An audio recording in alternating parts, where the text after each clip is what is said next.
নমস্কার বন্ধুরা, আজকে নিয়ে চলে এসেছি ব্রেকফাস্টের একটা রেসিপি। এটা তোমরা ব্রেকফাস্টে খুব ইজিলি বানাতে পারবে। তোমরা রাতেও খাবার হিসেবে এটা খেতে পারো, ডিনার হিসেবে। এটা একটা অমলেট টাইপের হচ্ছে। প্রথমেই আলু, পেঁয়াজ আর টমেটোটাকে একদম ঝিরিঝিরি করে কেটে একটা বোলের মধ্যে দিয়ে নিয়েছিলাম।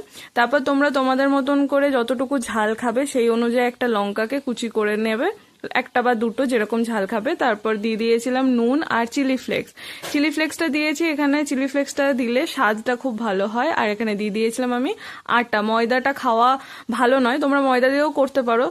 ময়দা খাওয়াটা শরীরের পক্ষে একদমই ভালো নয়, তাই জন্য আমি এটা আটা দিয়ে করেছি। আর দুটো ডিমকে ফাটিয়ে দিয়ে দিয়েছিলাম, ভালো করে দেখো মিক্সড করে নিয়েছি ডিমটার সঙ্গে। দিয়ে কড়াইতে তেল গরম করে ব্যাটারটা দিয়ে নিয়েছিলাম। ব্যাটারটা তোমরা পুরু করেও দিতে পারো, আবার পাতলা করেও দিতে পারো, এটা তোমরা তোমাদের মতন করে বানাবে। ঘরে চিজ ছিল, আমি একটু স্বাদটা বাড়াবার জন্য চিজ দিয়ে দিয়েছিলাম এখানে। তোমরা কেমন লাগলো অবশ্যই জানিও।